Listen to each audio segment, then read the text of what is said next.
Hello, இந்த வீடியோவில் NCERT Physics Class 11 Chapter 3 Motion in a Straight Line அதை நம்ம லைன் பை லைனாக ரீட் பண்ணி அண்டர்ஸ்டாண்ட் பண்ணுறோம். செக்ஷன் 3.2 தான் நம்ம இதை பார்த்துட்ருக்கோம். இது பார்ட் 9 8வது பகுதியாக இந்த வீடியோ 3.2 வருது. பார்க்காதவங்க அந்த பார்ட் 9வது பார்ட் ஓகே 9th பார்ட்டாக அந்த வீடியோ வருது. பார்க்காதவங்க அதை பார்த்துட்டு வாங்க. ஸோ இப்போ நம்ம வீடியோக்குள்ளே போகலாம்.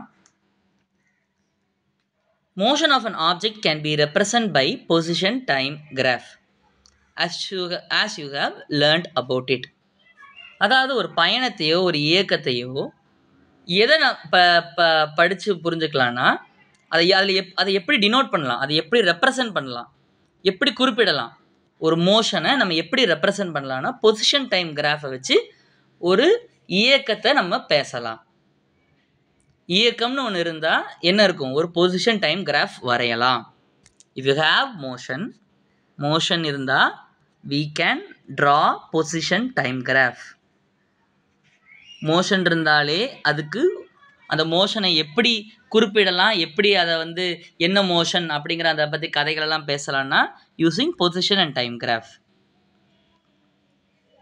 இது ஒரு கருவி அந்த மோஷனை பற்றி படிக்கிறதுக்காக. Position time graph.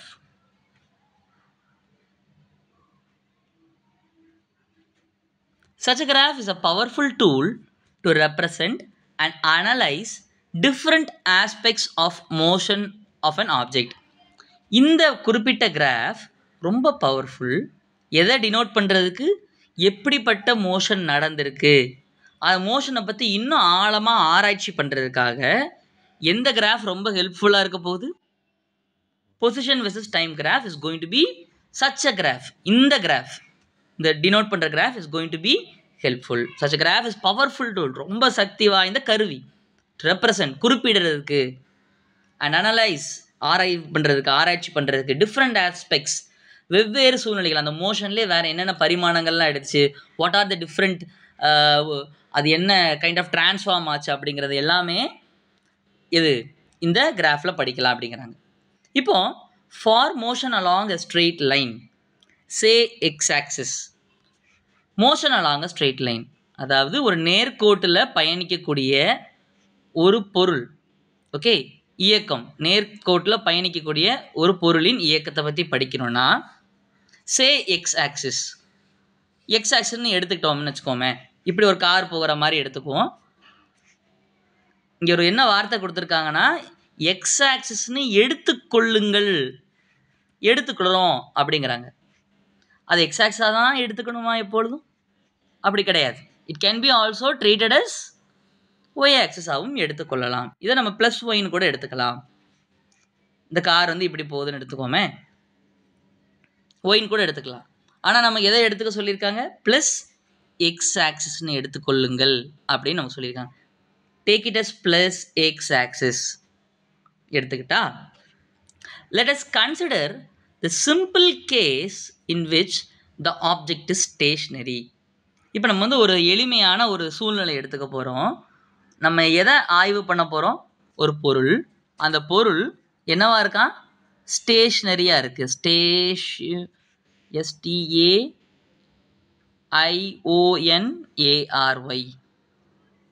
Okay, stationery, ஓய்வில் இருக்குது அப்படின்னு சொல்லிட்டு நம்ம எடுத்துக்க போகிறோம். Example, a car standing still at x equal to 40 meter அப்படின்னு சொல்லியிருக்காங்க. ஓகே, ஸோ இப்போ நம்ம இதானே நம்ம எடுத்திருக்கோம், எக்ஸ் ஆக்சிஸாக எடுத்திருக்கோம். இதுதான் என்னோட ப்ளஸ் எக்ஸ் ஆக்சிஸாக எடுத்திருக்கேன். ஓகே, ஸோ இது என்னுடைய தரை. ரோட்லலாம் இப்படி எக்ஸ் ஆக்சிஸ்லாம் இருக்காது.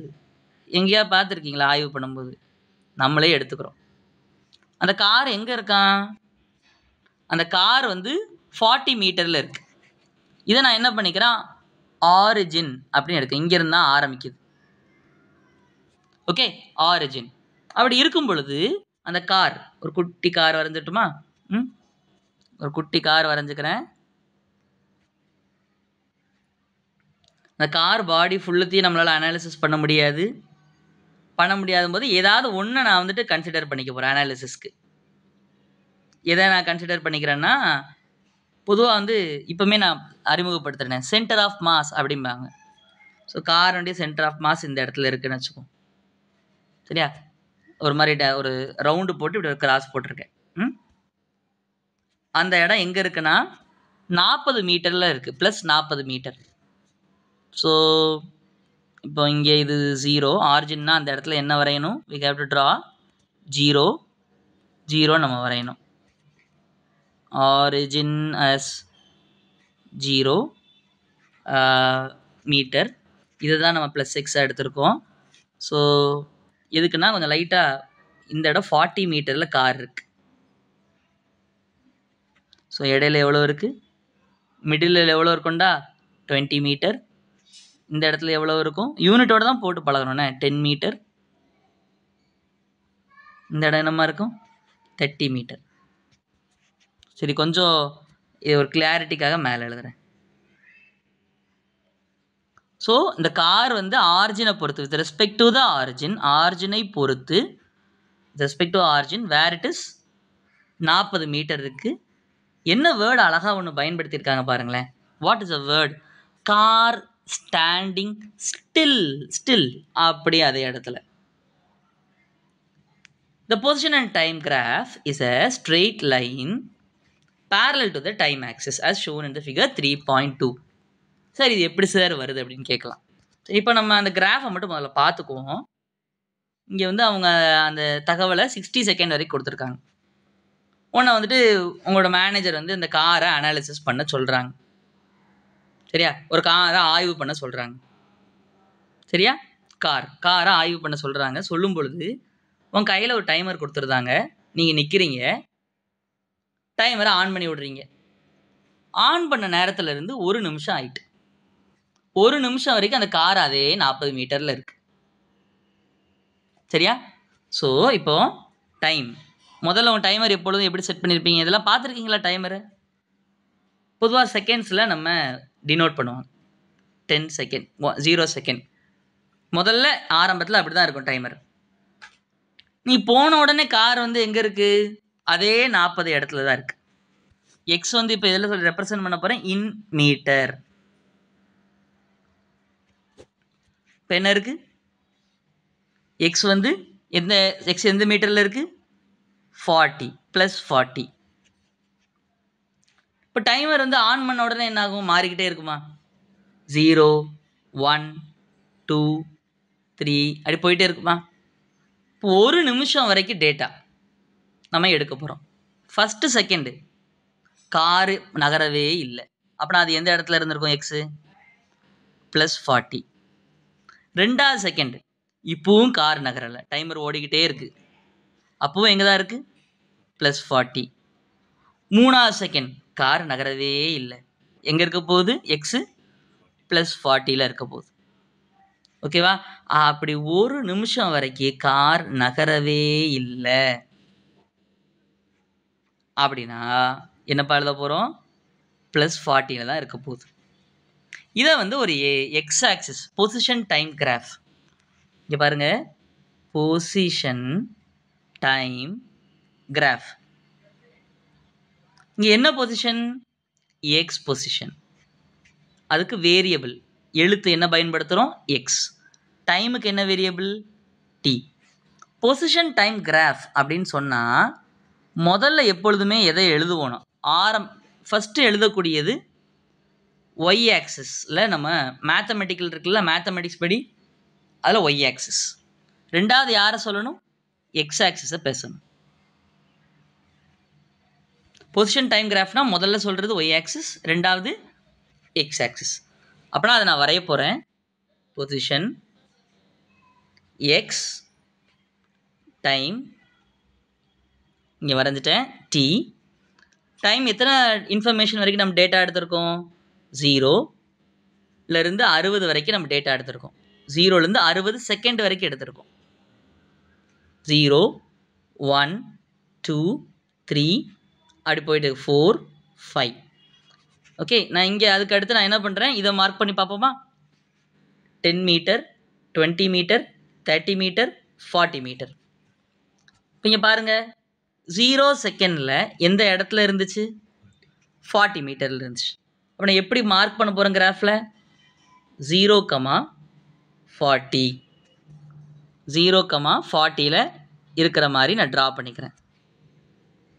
அதுக்கு அடுத்த பாயிண்ட் 1,40 1,40 அடுத்து 2,40 அடுத்து 3,40 அடுத்து 4,40. அதுக்கு பிறகு எல்லாம் என்னவாக தான் இருக்க போகுது? தொடர்ந்து இதாக தான் இருக்க போகுது. இதை நான் ஜாயின் பண்ணால் என்ன ஆகும்? எல்லாத்தையுமே ஜாயின் பண்ணால் இதை மாதிரி வரும். ஸோ இங்கே இடையில பார்த்தீங்கன்னா 1 2 3 4 5 அப்படி தான் நம்ம போட்டிருக்கோம். எல்லா இன்ஃபர்மேஷனையும் போட்டா சரியா எல்லாமே 40 தான் இருக்க போகுது ஓய்வில் இருக்கும் பொழுது. அதனால் இப்போ நான் என்ன பண்ணிக்கிறேன், இந்த இடத்துல லைட்டாக அப்படி கட் பண்ணி இதை நான் என்ன பண்ணிக்கிறேன், இதை மாதிரி ஒரு டிஃப்ரெண்ட்டாக இதை மாதிரி போட்டுக்கலாம். அப்புறம் என்ன அர்த்தம்? இதுக்கு இடைப்பட்ட கேப்லேயுமே அதே தகவல் தான் இருக்குது. 60லேயும் எங்கே தான் இருக்க போகுது? 60வது செகண்டில் எங்கே தான் இருக்குது? 40ல் தான் இருக்குது. அதுக்கு முன்னாடி 40 தான். So through out the motion அந்த பயணம் முடிகிற வரைக்கும் சரி அந்த பயணம் நடந்திருக்கா? பயணமே நடக்கலை. ஸ்டேஷ்னரி 60வது செகண்ட் வரைக்கும் ஓய்வில் தான் இருந்திருக்கு. எந்த இடத்துல இருந்திருக்கு? 40 மீட்டரில் இருந்திருக்கு. பொசிஷன் டைம் கிராஃப் வரையும் பொழுது எந்த இடத்துல இருக்கோ ஸ்டேஷ்னரியாக இருந்தால் எதுக்கு பேரலாக இருக்கும்? Will be parallel to the time axis. சரியா? புரியுதாடா? அவங்க வந்து என்ன கொடுத்துருக்காங்க பாருங்கள், இந்த படத்தில் 0லேருந்து 60 வரைக்கும் இட் இஸ் பேரலல் டு. சரியா? இப்போ உங்களை நான் ஒரு ஹோம்ஒர்க் கொடுக்குறேன், அதை நீங்கள் ட்ரை பண்ணி பாருங்கள். இந்த மாதிரி டேபிள்லாம் போட்டு ட்ரை பண்ணி பாருங்கள். Position time graph, draw the position and time graph. Position and time graph. Question number 1. Position and time graph. If a particle ஒரு துகள் ஒரு பாயிண்ட்னு எடுத்துக்கோங்க. under rest when it is in origin.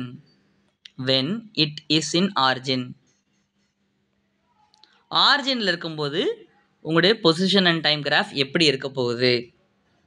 Till 30 seconds 0 to 30 seconds 30 நொடிகள் வரைக்கும் உங்கள் பொருள் எங்கே இருக்க போகுது? சரியா? Okay. Draw the position and time graph. Question 2. Draw xt graph.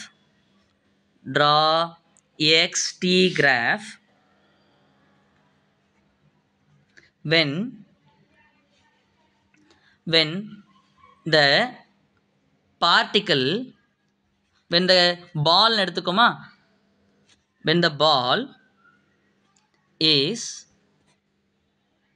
at -20 meter rest, ஸ்டேஷ்னரின்னு எடுத்துக்கோமா, ரெஸ்ட் வேண்டாம், ஸ்டேஷ்னரி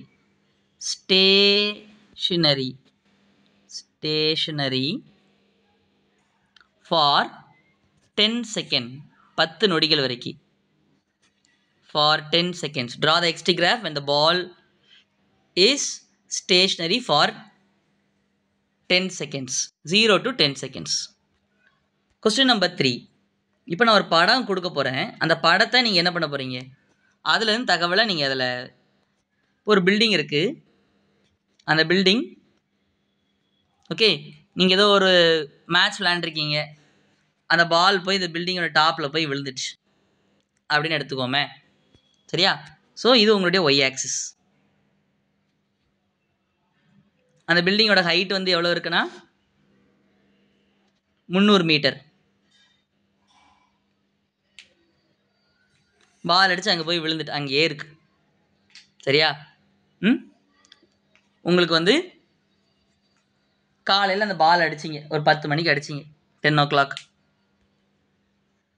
10 to அரை மணி நேரம் அந்த பால் அங்கேயே இருக்குது. நீங்கள் ஓடி போய் எடுக்கலை, அதே இடத்துல இருக்குது, யாரும் போய் எடுக்கலை. 10:30 வரைக்கும். சரியா? இப்போது 10 to 10:30 வரைக்கும் உள்ள பாலினுடைய பொசிஷன் டைம் கிராஃப் வரையணும். அப்புறம் என்ன வரைவீங்க? இப்போ என்ன கோஆர்டினேட்டில் பால் இருக்குது? Y coordinate, y t, y t graph வரையணும். சரியா? ஒய் எந்த யூனிட்னு நீங்கள் எழுதணும். Y in metre, time in second. செகண்டில் தான் எழுதி பழகணும். சரியா? Time in second. யூனிட்ஸ் எல்லாம் ஸ்கொயர் ப்ராக்கெட்டில் போட்டுக்கோங்க. பண்ணிடுறீங்களா? Okay, thank you, bye and see you in the next video. நன்றி.